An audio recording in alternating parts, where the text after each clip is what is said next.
Hello বন্ধুরা, আমি শেখ গন্ডেল। এখন আমি করবো রায়ান কুগলার পরিচালিত 2025 সালের one of the most talked film সিনার্সের রিভিউ। এই পার্টিকুলার সিনেমাটার ভালো দিক খারাপ দিক নিয়ে আলোচনা হবে আজকের এই ভিডিওতে। এটাকে একটা পিরিয়ড মিউজিক্যাল হরর ছবি বলা যেতে পারে। নর্মালি এই জনরাগুলোর ব্লেন্ডিং আমরা খুব বেশি দেখতে পাই না, বিশেষ করে হরর এবং মিউজিক্যাল। সেটাই এখানে ডিরেক্টর করবার চেষ্টা করেছেন। খুবই থিন একটা প্লট, গল্প সম্পর্কে স্পয়লার না দিয়ে যদি একদম সংক্ষেপে বলতে চাই, দুই ভাই তাদের অতীত ফেলে এসে হোম টাউনে একটা নাইট ক্লাব স্থাপন করবার চেষ্টা করছে, কারণ তারা সেখান থেকে অর্থ উপার্জন করতে চায়। এবার সেই নাইট ক্লাবের প্রথম রাতেই সেখানে ভ্যাম্পায়াররা অ্যাটাক করে দিচ্ছে। এবার ভ্যাম্পায়াররা এখানে কিভাবে এসে পড়লো, কেনই বা এলো, এবং তাদের সঙ্গে হিউম্যানদের ফুল স্কেল ওয়ার আপনারা এই ছবির মধ্যে দেখতে পেতে চলেছেন। এর থেকে বেশি জানতে গেলে আপনাদেরকে অবশ্যই সিনেমাটা দেখে নিতে হবে। প্রথম কথা হচ্ছে, এই ছবিটার ব্যাপারে আমি অনেকদিন ধরে শুনছি যে একটা মারাত্মক হরর ফিল্ম হয়ে গেছে, গোটা বিশ্ব সেই ছবিটাকে নিয়ে কথা বলছে। তো সার্টেন কাইন্ড অফ একটা এক্সপেকটেশন নিয়ে আমি ছবিটা দেখা শুরু করেছি। একদম টিপিক্যাল যে হরর ফিল্মের একটা এক্সপেকটেশন, যে একদম প্রথম মোমেন্ট থেকে সেটা হরর জনরার মধ্যেই বিচরণ করবে, সেই আশা নিয়েই বসেছি। কিন্তু ছবিটা দেখতে বসে বুঝতে পারছি যে সেটা কিন্তু ডিরেক্টরের উদ্দেশ্যই ছিল না। ডিরেক্টর কিন্তু ফার্স্ট হাফে হরর স্পেসের মধ্যে ঢুকেই না। রাদার সেটা দেখে আমার অনেকটা মনে পড়ে যাচ্ছে জ্যাঙ্গো আনচেন্ডের কথা, কোয়েন্টিন ট্যারান্টিনোর ছবি, কিংবা মনে পড়ে যাচ্ছে 12 ইয়ার্স অফ আ স্লেভের কথা। বিশেষ করে এখানে আমি জ্যাঙ্গো আনচেন্ডের কথা বলবো। এখানে দুই ভাইয়ের চরিত্রকে যেভাবে প্রেজেন্ট করা হয়েছে, সেটা কিন্তু জ্যাঙ্গো আনচেন্ডের কথা প্রচণ্ড পরিমাণে মনে করায়। মানে কোনো কারণ নেই, কিন্তু গল্পে সামঞ্জস্য আছে সে কথা বললে ভুল হবে, কিন্তু আমার জ্যাঙ্গো আনচেন্ডের কথা কেন জানি না মনে পড়েছে। এই ছবিটার ফার্স্ট হাফে তো হরর স্পেসে ঢোকেই না। এবার যেখানে হরর স্পেসে ঢোকে সেকেন্ড হাফে অনেকটা লেট করি, সেখানেও যে প্রচণ্ড বেশি ভয় পেয়ে গেছি, খুবই একটা মানে হার হিম করা ছবি, সেরকম ব্যাপার কিন্তু একেবারেই নয়। এখন কেন এত লেটে ডিরেক্টর হরর স্পেসে ঢুকেছে ছবিতে, তার একটা কারণ কিন্তু গল্পে পরিষ্কার রয়েছে। মানে এরকম নয় যে ডিরেক্টর কোনো কিছুকে অ্যাড্রেসই করছে না এবং হরর স্পেসে জাস্ট এমনি এমনি লেট করে ঢুকছে না। এখানে একটা ক্যারেক্টার রয়েছে, যে ক্যারেক্টারটা অ্যাকচুয়ালি মিউজিককে নিয়ে প্রচণ্ড বেশি ফ্যাসিনেটেড, একটা কম বয়সী ছেলে, এবং তার যে মিউজিক, তার যে গান, সেটার প্রতি এই পার্টিকুলার ভ্যাম্পায়াররা তারা আকৃষ্ট হয়। এবার এই নাইট ক্লাব স্থাপন করা এবং তার পরবর্তীতে তার সেখানে গিয়ে গান করা, সেই জন্যেই ভ্যাম্পায়ারদের এসে পড়া, এটা অনেকটা ছবিতে অনেকটা পরে আসে। তো তার আগে অবধি ছবিটা দর্শকদের কীরকম লাগবে সেটাকে নিয়ে আমার একটা ডাউট রয়েছে। অনেকেই সেই জায়গাটাকে কিন্তু বোরিং মনে করতেই পারে, যদিও আমার ব্যক্তিগতভাবে বোরিং লেগেছে, আমি সে কথা বলবো না। এখানে ফার্স্ট হাফেও কিন্তু আমি যথেষ্ট ছবিটার সঙ্গে বা ক্যারেক্টারগুলোর জার্নির মধ্যে ইনভেস্টেড ছিলাম, কিন্তু যেটা সমস্যা হয়ে গেছে সেটা হচ্ছে এই ফার্স্ট হাফ জুড়ে ক্যারেক্টারসগুলোকে বা তাদের যে ওয়ার্ল্ড এস্টাবলিশমেন্টে এতটা সময় নিয়ে করা হলো, ছবি যখন শেষ হচ্ছে তখন বুঝতে পারা যাচ্ছে সেগুলো আসলে খুব যে ইম্প্যাক্ট রাখতে পেরেছে সেই ডেভেলপমেন্টগুলো, তা কিন্তু নয়। এখানে এই যে দুই যমজ ভাই, তাদের মধ্যে যে সম্পর্কের মধ্যে যে একটা ইমোশনাল একটা ডেপথ থাকবে, সেটা কিন্তু কোথাও একটা মিসিং। এতটা সময় নেওয়ার পরবর্তীতে দুই ভাইয়ের জন্য কিন্তু কিছুই আমরা ফিল করতে পারি না। মানে একজন অপরজনকে হারাচ্ছে, সেটা কিন্তু খুব বেশি আমাদেরকে কাদায় তো না ছেড়ে দিন, খুব বেশি আমাদেরকে ভাবায়ও না। কিংবা ধরুন একটা জাপানিজ দম্পতি, মানে বেসিক্যালি ফার্স্ট হাফটাতে যেটা দেখানো হচ্ছে সেটা হচ্ছে একটা টিমকে অ্যাসেম্বল করা হচ্ছে নাইট ক্লাবটাকে পরিচালনা করবার জন্য। এবার সেই যে ইন্ডিভিজুয়ালসগুলো যাদেরকে একত্রিত করা হচ্ছে, তাদের জীবনেও যে আমরা খুব সুন্দরভাবে ইনভেস্টেড হয়ে যাব, এই যে জাপানিজ দম্পতি, তাদের জন্য কিছু ফিল করতে পারছি না। এখানে কিন্তু ওই জাপানিজ যে ওয়াইফ রয়েছে, তার স্বামীর সঙ্গে যা হয় সেটাকে কেন্দ্র করে সেকেন্ড হাফে কিন্তু একটা চাঙ্ক রয়েছে, কিন্তু সেখানে আমরা খুব বেশি ওই জাপানিজ ওয়াইফের জন্য খুব একটা ফিল করতে পারছি না। কিংবা এখানে দুই ভাইয়ের মধ্যে এক ভাইয়ের একটা অ্যাফেয়ার রয়েছে কাইন্ড অফ, আপনি বলতে পারেন, একজন হোয়াইট মহিলার সঙ্গে।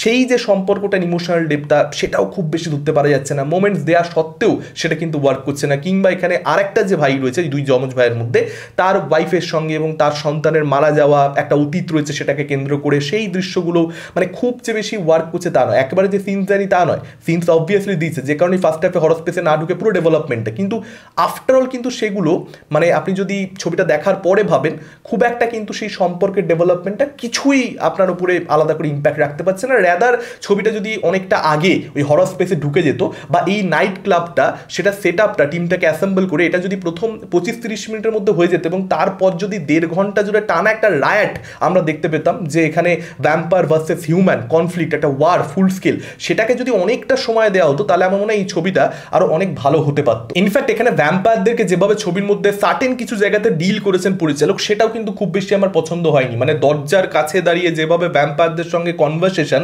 মানে ভাই একটু দূরে দাঁড়িয়ে কথা বল, একটু ভেতরে ঢুকে কথা বল। আবার তো মনে হয় পুরো ছবিটাকে এইভাবে প্রেজেন্ট করলে বেটার হতো, যে দরজাটা দেয়া রয়েছে, ভ্যাম্পায়ারদেরকে অডিয়েন্সও দেখতে পাচ্ছে না এবং চরিত্রগুলো দেখতে পাচ্ছে না। শুরুতে হয়তো একবার দেখতে পেয়েছে, যেখানে ক্যারেক্টাররা শিওর হয়ে গেছে যে এখানে ভ্যাম্পায়ার অ্যাটাক করেছে বা কিছু একটা সুপার ন্যাচারাল এভিলস অ্যাটাক করেছে তারা, জাস্ট ফার্স্টে একটুখানি দেখিয়ে দাও, ইন্ট্রোডাকশনটা দিয়ে দাও, তার পরবর্তীতে জাস্ট বাড়ির ভেতরে এই ক্যারেক্টারগুলো সম্পূর্ণরূপে স্টে করছে এবং তারা কি ফিল করছে তারা যতটা ভয় পেয়ে যাচ্ছে সেটার উপরেই পুরো আর কি মানে এক্সপ্লোর করা, জনরাটাকে নিয়ে খেলা, হরার জনরাকে নিয়ে, যে দেখাচ্ছি না না দেখিয়ে অডিয়েন্সের মনের মধ্যে সমস্ত রকমের আশঙ্কা তৈরি করে দিচ্ছি through dialogues and through music. সেটা আমার মনে হয় বেটার একটা মানে ওয়ে আউট হতে পারতো এই ছবিটাকে, এই সাবজেক্টটাকে ডিল করবার জন্য, কিন্তু সেটা না করেই দরজা খুলে কনভারসেশন করছে ভ্যাম্পায়ারদের সঙ্গে, ওখানেই তো মানে ভয় জিনিসটা সম্পূর্ণরূপে চলেই যাচ্ছে। তো যে কারণে এই ছবিটা আমাকে ভয় একেবারেই পাওয়াতে পারেনি। এবার ছবিটার মধ্যে কিছু ভালো নেই, অনেক কিছু ভালো রয়েছে, মানে এগুলো যেরকম খারাপ দিক বললাম, ছবিটার মধ্যে কিন্তু অনেক অনেক ভালো দিক রয়েছে। এই ছবির যে হিস্টোরিক্যাল কনটেক্সট এবং এই ছবির যে মেসেজিং, সেটা এই ছবিটাকে আর পাঁচটা হরর ছবির থেকে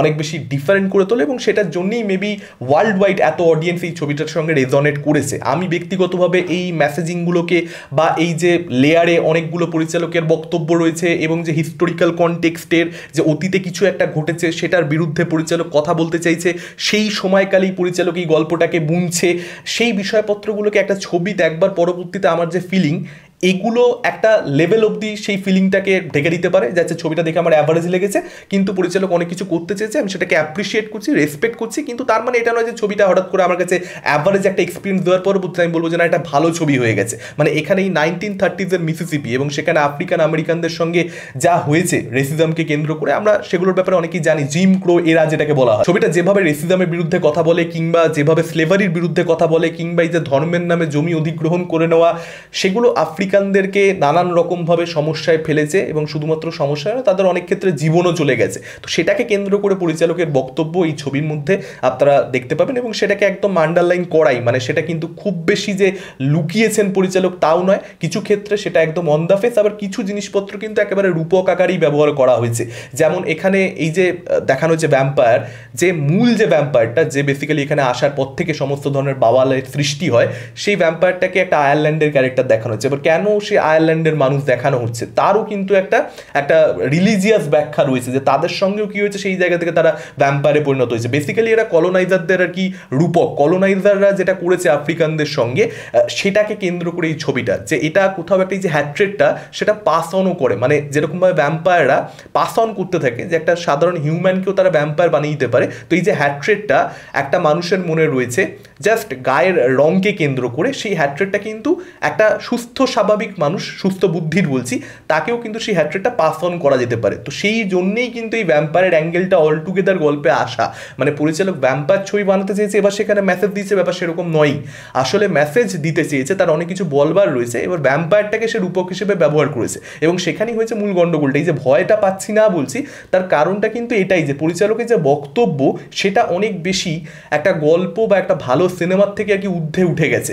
যখনই আপনার বক্তব্য ওভার পাওয়ার করে যাবে আপনার ন্যারেটিভকে, সেখানে ডেফিনেটলি প্রবলেমস আসবে। আর মিউজিকের যে পাওয়ার বা আর্টের যে পাওয়ার, সেটাকে কেন্দ্র করে ছবির মধ্যে পরিচালকের যে বক্তব্য, কিংবা আমাদের কালচারকে রক্ষা করার দায়িত্ব আমাদেরই, যদি আমরা অ্যালাউ না করি অন্যদেরকে আমাদের কালচারকে নষ্ট করতে বা আমাদের কালচারকে মানে তাদের নিজেদের করে নিতে, সেক্ষেত্রে তারা সেটা করতে পারবে না, তো আমরাই কোথাও একটা এটার জন্য দায়ী সম্পূর্ণরূপে। সেই বক্তব্যগুলো অবভিয়াসলি ছবির মধ্যে ভালো লেগেছে এবং ছবির মধ্যে লাস্ট যে আলটিমেট যে ফেস অফটা, যে অ্যাকশন সিকোয়েন্সটা আমরা দেখতে পাই, সেটা টপ নচ, ব্রিলিয়ান্ট, এবং ছবিতে মিউজিকের কাজ ভীষণ ভীষণ ভীষণ ভীষণ ভালো, যতটা ভালো আপনি ভাবতে পারেন তার থেকেও ভালো। এখানে গানগুলো অ্যাকচুয়ালি আমি এনজয় করেছি, প্রচণ্ড এনজয় করেছি। একটা পার্টিকুলার একটা ওই নাইট ক্লাবের মধ্যে একটা গানের সিকোয়েন্স রয়েছে, সেটা আপনারা দেখবেন, মন্ত্রমুগ্ধ হয়ে প্রত্যেককে দেখতে হবে, এতটা ভালোভাবে এতটা সুন্দরভাবে সেইটাকে ডিজাইন করা হয়েছে, ব্রিলিয়ান্ট, জাস্ট টপ নচ। আরেকটা যেটা এখানে ইন্টারেস্টিং জিনিস দেওয়া হচ্ছে, সেটা হচ্ছে এই ভ্যাম্পায়াররা তারা কিন্তু মেমোরিটাও আর কি নিজেদের করে নিতে পারে, মানে একটা হিউম্যান তাকে ভ্যাম্পায়ারে পরিণত করা হয়েছে এবং তার যে যাবতীয় মেমোরি সেটা কিন্তু তারা নিজস্ব করে নিচ্ছে এবং সেইটা কিন্তু কোথাও একটা ফ্রেশনেস এনেছে আর কি। মানে এখানে যদি আপনার মেমোরি, মানে একটা মানুষ সে শুধুমাত্র মারা যাচ্ছে, ভ্যাম্পায়ার হয়ে যাচ্ছে, সেটার মধ্যে সীমাবদ্ধ থাকছে না, কাছের মানুষের সঙ্গে আপনি যে মোমেন্টগুলো শেয়ার করেছেন, যেগুলো খুব প্রাইভেট কিছু মোমেন্ট, যেগুলো আপনি চান না যে সেটা সবাই জানতে পারুক, অবভিয়াসলি প্রাইভেট সেই কারণেই বলা হয়, তো সেই মোমেন্টসগুলো কিন্তু অটোমেটিক্যালি, সেই মানুষটা তো ভ্যাম্পায়ার হয়ে যাচ্ছে, সেই মানুষটা তো মরে যাচ্ছি, তার সঙ্গে সঙ্গে সেই মোমেন্টসগুলো কিন্তু সম্পূর্ণরূপে আর প্রাইভেট থাকছে না। তো সেইটা কিন্তু সেই অ্যাসপেক্টটাকে প্লট পয়েন্টে আনা, ইট ওয়াজ ইন্টারেস্টিং। আর মাইকেল বি জর্ডানের পারফরমেন্স তো খুব ভালো, ভীষণ ভালো, মানে প্রত্যেকেরই পারফরমেন্স এখানে ভীষণ ভালো। মাইকেল বি জর্ডানের কথা স্পেশালি বলতে হবে, কারণ দুই ভাইয়ের চরিত্র সে নিজেই অভিনয় করেছে এবং একটু ছবিটা আপনি দেখে ফেলবার পরবর্তীতে অ্যাকচুয়ালি যে একজন অভিনেত্রী দুটো ক্যারেক্টার প্লে করছে এটা বোঝা প্রচণ্ড মুশকিল হয়ে যায়। এতই ভালোভাবে সে দুটো ক্যারেক্টারের মধ্যে পার্থক্য আনতে পেরেছে। এবং ক্লাইম্যাক্সটা মানে আমি এখানে বলবো যে মিড ক্রেডিট যে সিনটা, পোস্ট ক্রেডিট বলবো না, পোস্ট ক্রেডিট সিনটা, মিড ক্রেডিট যে সিনটা, সেই সিনটা কিন্তু অ্যাকচুয়ালি ইন্টারেস্টিং। মানে সেই সিনটা কিন্তু ডেফিনেটলি আপনাকে এই ছবিটা যে আর 5টা ছবির থেকে আলাদা সেই ফিলটা আবার একবার দেবে। এবং সেখানে যেটা দেখানো হয় আমাদেরকে, মানে একটা ক্যারেক্টার তার অনেকটা বয়স হয়ে গেছে, সেক্ষেত্রে আমার যেটা মনে হচ্ছে যে বাবার সঙ্গে ওর যে কনফ্লিক্টটা মিউজিককে কেন্দ্র করে সেটাকে আরও এক্সপোজার দেওয়া দরকার ছিল, সেই অ্যাসপেক্টটাকে, সেটাকেও না ছুঁয়ে ছুঁয়ে ছবিতে বেরিয়ে গেছে আর কি, মানে ফার্স্ট হাফে। সেটার সঙ্গে আরেকটু যদি সময় দিত, আরেকটু যদি বেক করতো ওই অ্যাসপেক্টটাকে, সেক্ষেত্রে কিন্তু ওই যে লাস্ট 10 মিনিট সেটা আরও বিউটিফুলি ওয়ার্ক করতে পারতো। তবে আইডিয়া লেভেলে ওই শেষ 10 মিনিট যা দেখানো হয়েছে সেটা অবশ্যই ইন্টারেস্টিং ছিল। সব কিছু মিলিয়ে এটা একটা আমার কাছে অ্যাভারেজ ছবি হয়েছে, যেটার মধ্যে অনেক কিছু ভালো রয়েছে আবার অনেক কিছু খারাপ রয়েছে। মেন যে দিকগুলো, একটা হিউম্যান ড্রামা আপনি যে কোনো ছবির থেকে, যে কোনো ভালো ছবির থেকে আপনি এক্সপেক্ট করবেন, এবং যেহেতু হরর ফিল্ম বলা হচ্ছে ভয়েস জায়গাটা কাজ করবে সেটা এক্সপেক্ট করবেন, সেই জায়গাগুলো অ্যাকচুয়ালি ভালো হয়নি আমার মতে। তবে অন্যান্য অনেক ডিপার্টমেন্টে কাজ খুব ভালো হয়েছে, টেকনিক্যালি খুবই সাউন্ডেড ছবি। আপনি দেখলে কিছু জায়গাতে আপনি সেই যে একটা অডিও ভিজুয়াল এক্সপিরিয়েন্স সেটা ডেফিনেটলি পাবেন। আপনাদের মতামত কি, যারা ছবিটা দেখেছেন ডেফিনেটলি কমেন্ট করে আমাদেরকে জানাতে পারেন। এই ভিডিওটা ভালো লাগলে লাইক করতে পারেন, শেয়ার করতে পারেন। আমাদের চ্যানেল নতুন হলে চ্যানেলটাকে অবশ্যই সাবস্ক্রাইব করতে পারেন। আজকের মতন টাটা, চোখ রাখুন পরবর্তী ভিডিওতে।